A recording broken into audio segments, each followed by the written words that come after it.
L'exécution des semelles commence tout d'abord, une fois le fond de fût réceptionné et tout, il faut faire un grand nettoyage de façon à ne pas laisser de cailloux. De préférence faire un nettoyage avec un compresseur, avec de l'air comprimé pour vraiment tout nettoyer, enlever les cailloux, toutes les poussières et tout pour que le fond devienne vraiment propre. Euh, Ensuite, il faut commencer par une couche de béton de propreté.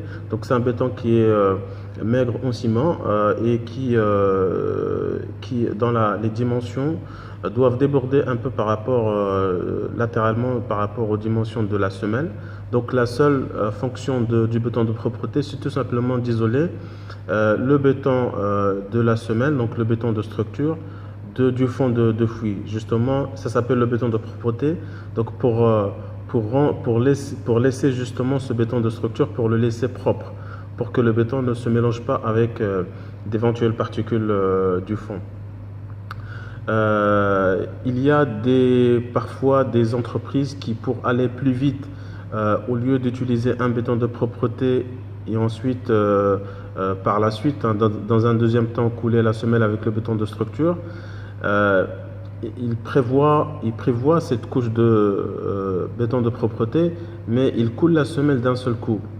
C'est-à-dire qu'ils prennent en considération cette épaisseur, mais le collage se fait d'un seul coup. Donc, au lieu d'utiliser le béton maigre justement en ciment, ils utilisent le même béton de structure, mais c'est pas ça le problème.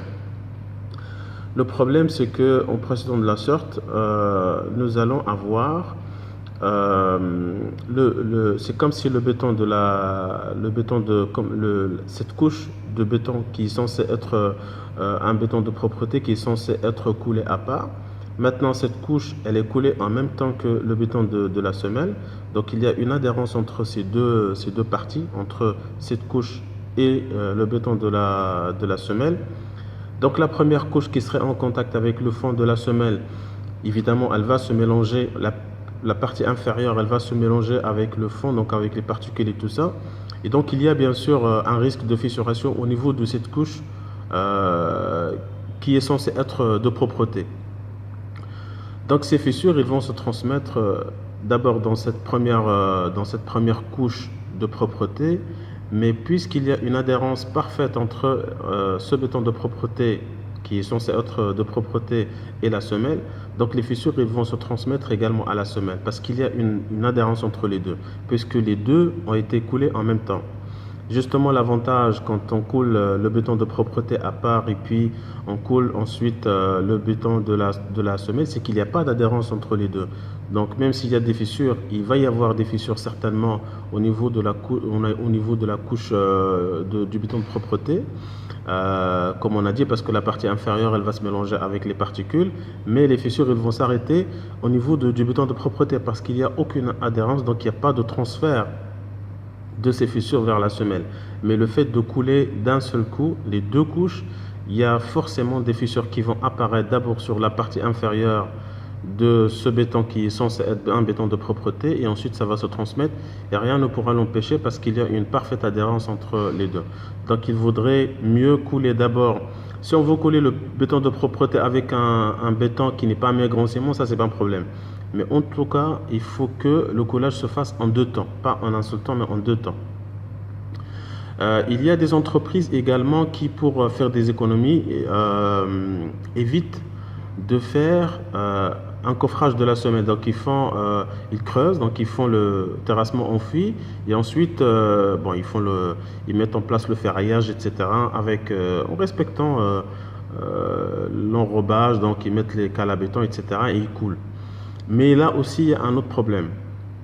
En fait, dans les plans, vous allez devoir évidemment respecter les enrobages des semelles. Donc, il faut respecter un enrobage minimum. Mais le problème, c'est que quand on prévoit des enrobages qui sont trop importants, nous allons nous retrouver avec des épaisseurs importantes de béton qui ne seront, dans ce cas, qui ne seront pas ferraillées. C'est-à-dire que, par exemple, au lieu d'avoir, je dis n'importe quoi, 3, 4, 5 cm par exemple, on va avoir 20 ou 30 cm. Pourquoi? Parce qu'il est très difficile de faire des terrassements enfouis et en respectant exactement les dimensions de la semelle. On va toujours déborder par rapport à ça. Toujours, parce que les terrassements, on va les faire avec des machines, donc généralement avec un tractopelle. On va peut-être faire les finitions, c'est-à-dire qu'on va faire le grand terrassement avec le tractopelle et les finitions avec des pioches, mais il y aura toujours, par rapport aux dimensions de la semelle, il y aura toujours des dépassements. On ne peut pas faire un terrassement parfait qui dans les parois, de façon à ce que les parois de la semelle, à ce qu'elles remplacent exactement les parois du coffrage. Ça c'est presque impossible. Donc on va toujours déborder et on risque de nous retrouver avec des épaisseurs, avec des enrobages qui sont trop importants. Et là, il y a vraiment un risque comme on a dit, d'avoir des fissures qui vont apparaître sur le côté latéral des semelles parce que c'est des parties qui ne seront pas ferraillées dans ce cas-là. Donc c'est vrai que ça peut faire des économies, mais on va être confronté à ce risque. Donc le mieux quand même c'est de coffrer les semelles. Par rapport à la surface des coffrages, il n'y a pratiquement aucune exigence. On peut utiliser même des parois qui ne sont pas nickel, qui ne sont pas vraiment lisses. Ce n'est pas un problème. C'est des parties de toutes les manières qui vont être remblayées. Donc on peut utiliser n'importe quel coffrage à condition que le coffrage ne soit pas trop ondulé. Voilà, donc de façon à respecter les dimensions des semelles. Ce coffrage, comme on a dit, et comme règle générale, si c'est des planches en bois, donc il vaudrait mieux l'imbiber d'eau avant de couler, juste avant de couler. Pourquoi? Parce que sinon, c'est des planches qui vont avoir, qui ont certainement ces caractéristiques de capillarité. Donc, au contact de ces parois, de ces planches avec le béton, ils vont commencer à absorber un peu une partie de l'eau qui est contenue dans le béton.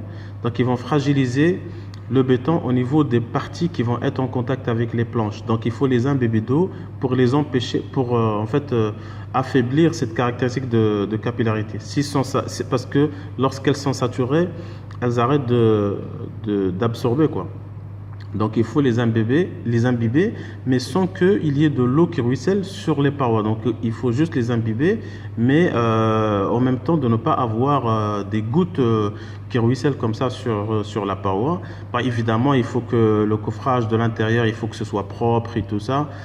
Utiliser les cales à béton, et donc pour respecter l'enrobage sur le côté latéral, en bas également. Voilà, donc et ensuite voilà, faire une réception et commencer le coulage.